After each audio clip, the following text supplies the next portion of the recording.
tous. Aujourd'hui on se retrouve avec Guillaume qui va nous présenter sa nouvelle voiture, donc une Mégane 3 GT. Pour le petit historique, il avait également présenté sa Mégane 2 GT il y a un certain temps, qui avait fait pas mal de vues, hein, plus de 50 000 vues. On est également en présence de Gaëtan qui avait aussi présenté sa Focus 2 ST. Alors Guillaume, Mégane 3 GT, elle est de quelle année? Elle est de fin 2015. T'es resté une nouvelle fois sur le segment GT, donc c'est une GT 220. C'est des voitures qui sont relativement rares. Qui n'a pas été commercialisée en France, du moins en phase 3 et en coupé. Ouais. C'est une Mégane 3 GT qui se partage le bloc de la Mégane 3 RS. Ouais, bah c'est le F4RT avec le même code moteur. Et voilà, donc le F4RT qu'on retrouve une nouvelle fois. Donc c'est absolument le même que la Mégane 3 RS. Il n'y a pas vraiment de changement, mis à part une potentielle bride. C'est ça, ouais, normalement elle est bridée à 220 chevaux. Et après, bon bah moi, au banc, elle a sorti 250 et 360 Nm à peu près. Ouais, c'est vrai que quand il avait testé d'origine, ça t'avait fait un petit peu drôle. Tu trouvais qu'elle marchait particulièrement bien et finalement elle a sorti plus de chevaux que les 220. C'est ça, j'ai demandé au mapper si c'était d'origine. Il m'a dit ouais, il n'y a rien qui a été fait dessus, c'est totalement normal. Bah, elle a un filtre à air dans la boîte à air et puis sinon elle a une carte soft à l'éthanol, on va dire. Donc elle développe 280. 4 chevaux et 400 Nm. Vidé volontairement pour préserver la boîte qui n'est pas super fiable. L'objectif du stage 1 c'était de récupérer les chevaux de la Trophy. Si tu fais du coup un stage 1 éthanol comme tu l'as fait sur une Mégane 3 RS phase 3 275 chevaux, une Trophy par exemple, tu auras plus de gains. En fait celle-là on peut monter en stage 1 pareil que sur les Mégane RS à 310 chevaux. Sauf que après en fait on monte en duty cycle sur les injecteurs. En fait c'est la fiabilité des injecteurs. Là ils sont pas, on va dire qu'ils sont pas au maximum de leur capacité en fait. Ligne d'échappement, t'es d'origine? Ouais, totalement d'origine. Oui, donc c'était une volonté de ta part de rester d'origine pour garder ce côté un peu slipper ou... C'est ça, pour l'instant je trouve que dans les tours elle fait un beau bruit déjà, c'est largement suffisant en fait.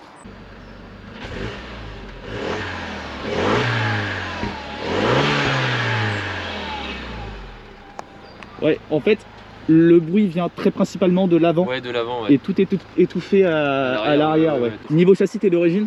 Châssis d'origine, ouais, juste le freinage qui était un petit peu upgradé. Donc ça, c'est le freinage de la Clio 4 RS, donc en 320 mm, monopiston. On voit que t'as mis du yellow stuff. Ouais, c'est ça, les yellow stuff, et puis percé Zimmermann. T'as senti qu'il y avait quand même une évolution avec les disques percé Zimmermann ou pas? Un petit peu, ouais, surtout à chaud, en fait, ça garde un petit peu plus... de freinage. Et t'as senti qu'il y avait plus de mordant? Non, pas vraiment. Après, j'ai vraiment pas été jusqu'au bout du freinage, mais après il y a aussi les Duritavia, donc il y a un ensemble qui fait que ça garde vraiment un freinage à chaud qui est correct. On va dire que c'est pas extrêmement bien par rapport à un 4 pistons sur les Mégane RS, mais c'est correct. Pour une GT, ça reste suffisant en fait. Niveau esthétique, elles sont un petit peu plus sobres donc que les RS. C'est ça. Ouais. Au niveau du bouclier avant, on a quelques petites différences, si je ne m'abuse, ici, principalement. Oui, principalement, ouais. À reprendre la phase 3, reprend le gros logo, le sigle qui est pas RS mais GT du coup. Et niveau suspension, on est un petit peu plus haut qu'une RS? Je sais pas, je pense que oui, on doit être plus haut. Mais ça reste un châssis spécifique GT qui doit être différent même que sur les diesels. Mais qui est quand même bon? Ah oui, qui est très bon. Ouais, qui est très bon. Qui est très ferme et très précis. Ouais. Au niveau des jantes, comment elles s'appellent? Enfin, si tu connais le nom, on est sur du 18? Ouais, c'est des Visipou, c'est des serres d'art. Et c'est tous les mêmes sur les GT. Normalement ils sont grises et moi je les ai repeintes en noir, mais ouais, c'est largement mieux en noir. Franchement, il y a ça claque. Il n'y a pas photo. Le contraste entre le blanc et le noir, ça donne un super rendu. Au niveau de l'arrière, la différence de la RS, qui elle dispose d'une sortie centrale qui est bien mise en avant, bah là c'est totalement discret. Là on n'a rien, il y a une sortie qui est vraiment tout en dessous qu'on voit pas du tout. Même avec le logo GT, il y a les DCI 160 qui existent, donc en fait on peut pas différencier. La seule chose qui différencie une Mégane GT 220 en fait, c'est le badge qui est sur le côté de la portière qui est GT 220. Et que peu de personnes connaissent, parce que c'est vrai que tu nous expliquais tout à l'heure que généralement quand tu l'amènes sur les rassos, les gens ne connaissent pas en fait. Non, ils portent pas d'intérêt à la voiture parce qu'ils pensent que c'est un DCI et puis pour eux, c'est une voiture qui est quelconque en fait. Tu l'as déjà croisé par exemple? Non, jamais.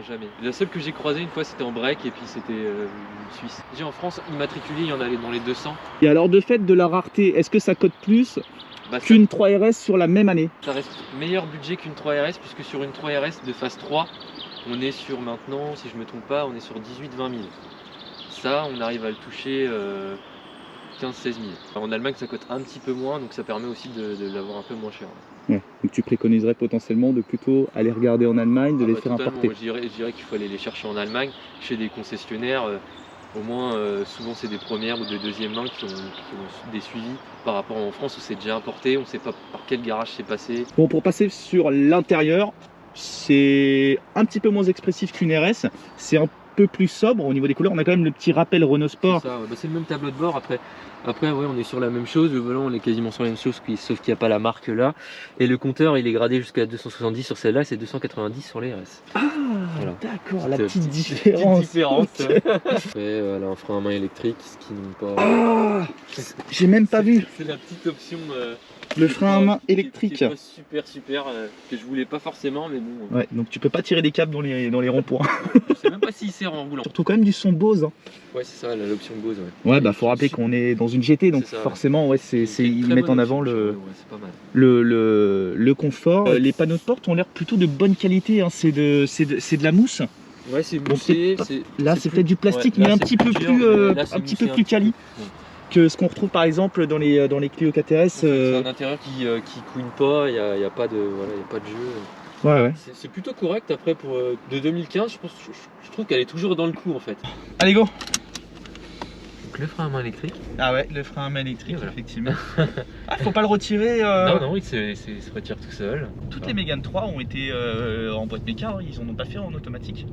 Si, ils en ont fait quelques-unes en automatique. Non. Si, ça existait en boîte d'essai. Mais bon, je pense que c'est un carnage. C'est ça qui est cool avec les Mégane de 3ème génération sur GTRS, c'est qu'on est encore sur les boîtes manuelles qui procurent des bonnes sensations avec les à-coups au passage de rapport. Je sais pas si tu l'entends, mais... Ouais, bah on entend... C'est ton admission? Ouais, c'est en fait... j'ai juste un filtre à air mais mousse, et dans la boîte à air, tu as une mousse d'isolation. Et quand tu la retires, en fait, t'as ce bruit là. Bah, c'est vrai que c'est quand même silencieux l'intérieur. Hein. C'est quand même une GT, donc je veux qu'elle garde sa discrétion. Et ouais. Voilà, je veux pas qu'on se retourne des comptes. Je comprends, mais alors du coup en configuration origine, une Mégane 3 GT 220 et une Mégane 3 RS, laquelle ferait plus de bruit? C'est identique? Bah alors ils disent que là la ligne d'une Mégane 3 RS phase 1 dans les reportages quand elle est sortie, je sais pas si c'est vrai, mais je pense qu'elle fait quasiment le même bruit. Ce qui est juste différent sur les Mégane RS, c'est que tu as un mode sport et celle-là elle a pas de mode sport. Ah, et tu peux pas désactiver le SP? Ah, ouais, ça c'est un petit peu embêtant pour le circuit. En plus tu as des projets circuit un petit peu avec. Ouais, un petit peu, je voulais la faire rouler un peu sur circuit parce que c'est le kiff d'avoir une GT et puis de manger quelques voitures. C'est clair. Et si tu ferais de la piste, tu serais quand même amené à renforcer un petit peu le châssis en mettant des suspensions un peu plus adaptées? Je pense pas, je trouve qu'elle tient très bien la route. Ouais. Elle est très dure déjà, le châssis. Regarde là déjà, regarde, tu peux l'amener, tu vois, elle tangue pas. Ouais, c'est vrai que ça a l'air assez ferme quand même. Hein. Eh, ça tangue pas, hein. Il y a les collègues. Toi dans les tours, tu l'entends. T'avais vu ou pas? Ouais, je les ai vus. Et nos problèmes. De toute façon, ils sont derrière quelque chose. Ouais, donc effectivement, ouais, c'est un petit peu ferme. Tu sens les petits défauts de la route. Hein. Ils se ressentent quand même. Hein. Ouais, non, ouais. Il y en a qui disent qu'elle est plus ferme qu'un châssis sport de Mégane 3 RS. Non. Bah, à comparer avec ma Clio KTRS qui est en châssis sport, c'est plus ferme là. Ouais, mais je trouve. Hein. Ça m'étonne même pas. Et là, tu vois, on a roulé un petit peu plus. Je te confirme qu'effectivement, c'est ferme. Et sur circuit, bah, de fait, peut-être qu'on a un bon réglage d'origine, quoi. Ouais, je pense qu'on est vraiment pas mal. Parce que ça doit pas être dégueulasse. Tu mentionnais tout à l'heure le fait qu'elle tangue pas dans les virages et ça se ressent vraiment. Hein. Elle est vraiment. Je trouve que tu sens que c'est rigide, que ça reste droit en fait. Je trouve que pour une GT, elle est vraiment tape-cul en ville, avec toutes les aspérités de la route, toutes les déformations. Tu dois bien le ressentir en arrière quand même, que c'est un petit peu tape-cul. Franchement, ça tape un peu, mais après, quand t'es habitué, ça va. Tu dois sentir un gap qui est quand même vraiment important entre la Mégane 2 GT qui développait un peu plus de 200 chevaux. Ouais. Et là aujourd'hui, t'en as proche de 100 de plus. Il y a vraiment un monde, tu le sens? Ah oui, hein, c'est totalement différent. Dans les tours, on sent que ça marche, mais partout. C'est vraiment différent. La GT était peut-être plus coupleuse, enfin, elle roulait plus coulée sur le couple, alors que celle-là, elle demande à monter dans les tours. En plus, cette voiture-là, c'est que tu peux provoquer tellement de monde sur la route. Ouais, ça doit être marrant. Voilà. J'ai tiré contre une Lotus, alors je sais plus laquelle, mais elle faisait, j'ai regardé 180 chevaux. Ah quand même, parce que c'est léger hein.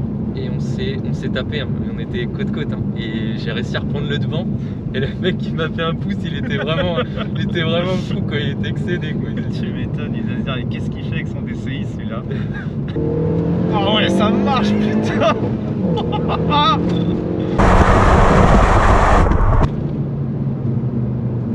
T'as l'impression d'être dans une bonne caisse de course en fait, hein. Là on est trois quand même. Ah ouais, ça envoie, ça a du coup la revendre, hein. Ah, ouais, Ah, il m'a réveillé. Ouais, ça marche, mais ça Oh marche. merde, c'est qu'est-ce que ça. on arrache tout aujourd'hui. Quand ça va, la dernière fois j'ai pas eu de prendre un faisan pareil, Oh. dans l'imitation le truc. Oh le moineau. Oh ce qu'il a failli dérouiller. Oh la vache. Mais merde, mais qu'est-ce qu'elle envoie la caisse. On va reprendre un bout de droite. Mais c'est impressionnant. Et le châssis a l'air extraordinaire. Ah, Ah mais je comprends maintenant pourquoi tu veux faire de la piste avec ta GT. Franchement, Je comprends. J'attends de m'amuser sur piste. Je veux aussi aller au Nord. Normalement, je devais y aller en octobre, mais avec le Corona, ça a dépassé mon projet. Et ça souffle. Hein. Et il est rupteur, il lui met tarif. Hein. Ah non, ça marche fort. Ça marche super fort. Pourtant, ouais, on est deux passagers, donc. Mais c'est ce que je disais dans la vidéo de l'Apollo GTI. Enfin, Ouais. les petites cylindrées, elles n'aiment pas quand il y a du poids, mais par contre, quand tu arrives sur le segment du 300 chevaux, ça encaisse mieux le poids. C'est mon prise en 3 à 1,50. Ouais, tu sens qu'il y a du couple. Hein. Ouais, ça marche.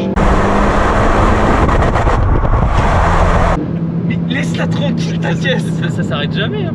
Mais oui, mais ça, au rupteur, il y a un rupteur, ça s'arrête, si. Tu lui mets tout le temps de tarif comme ça? Non. Non. Les rupteurs, je n'en fais pas trop non plus. Ça fait combien de temps que tu l'as, Guillaume? Ça fait un peu plus d'un an maintenant. Un peu plus d'un an. Bon, t'as quand même un peu de recul pour nous donner les plus et les moins. Ouais, donc bah en plus ça marche, un slipper, c'est un châssis qui est super étonnant pour une gamme GT on va dire. En moins, il y a des fois je me lasse de la ligne GT on va dire. C'est le frein à main électrique, ça j'aime pas trop. Ouais. Après c'est une option qu'on n'a pas forcément sur toutes.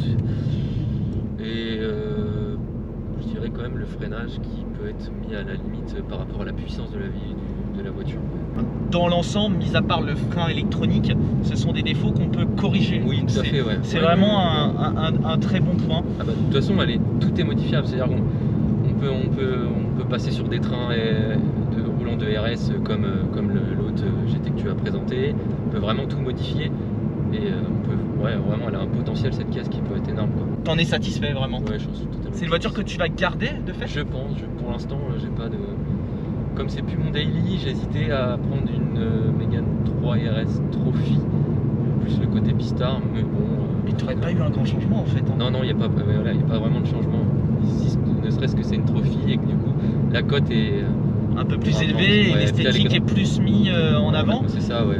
Elle attire plus l'œil au final. Ouais, ouais. Ça aussi, les avantages de cette caisse, c'est que personne ne la regarde. Ouais. Et au final, tant mieux parce que c'est ultra volé, c'est ultra recherché. Et au final, bah, celle-là, elle intéresse personne et c'est très bien comme ça en fait. Bon, bah pour donner mon avis, écoute, on va commencer par les points positifs parce qu'il y en a beaucoup. Le plus gros point positif que je répète souvent sur la gamme Renault Sport, c'est ce bloc de litre F4RT qui a énormément de caractère, qui est très coupleux, qui procure toujours des sensations impressionnantes. Et les remplis partout. Ah ouais, et puis toujours la banane. Bon là on a les masques, mais toujours la banane quand on est en pleine charge avec ce moteur F4RT, c'est vraiment extraordinaire niveau sensation. Autre plus, bah j'aime beaucoup moi le côté slipper que tu mentionnais.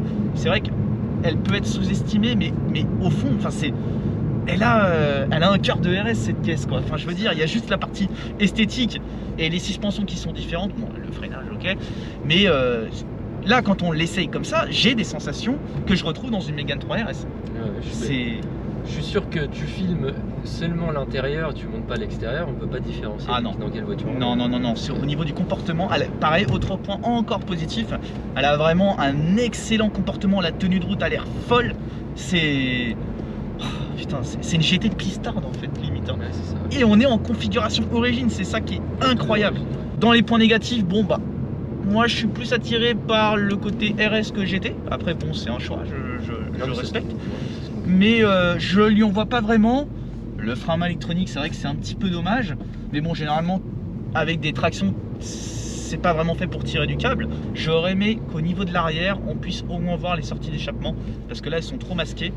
Elles sont comment, sous le diffuseur quand même? Oui, elle est en sous diffuseur. Ouais, c'est vrai qu'après il y en a qui modifient et qui font 2 sorties de chaque côté, mais enfin, je suis pas trop fan. La sortie de la Mégane 2 GT que j'avais était plus travaillée avec les 2 canules. Et ouais, c'était joli, hein, les deux canules espacées à l'arrière, ouais, c'était joli. Non, franchement, une chouette caisse. Donc merci beaucoup Guillaume pour nous l'avoir présenté. Et je pense que une fois de plus, comme ça avait été le cas sur la vidéo de Pierre, tu vas susciter l'envie de bon nombre de personnes d'en acquérir une. Et franchement, c'est une caisse qui a un potentiel énorme. Tu as encore une marge de progression qui est folle avec cette caisse, hein, parce que tu peux encore aller plus loin. Et quand tu vois les sensations que ça procure, c'est waouh. Donc merci encore Guillaume. Et on se dit à la prochaine, parce que normalement tu as un petit bébé bien sympa à nous présenter. J'ai une autre voiture qui devrait plaire, qui devrait plaire de passionnés, et même énormément. Une grande communauté un peu plus pas vraiment la même époque, un peu plus âgée. Il y a de quoi satisfaire la communauté. Donc merci encore Guillaume, et puis on se dit à la prochaine. Salut Gaëtan, salut les gars, allez ciao.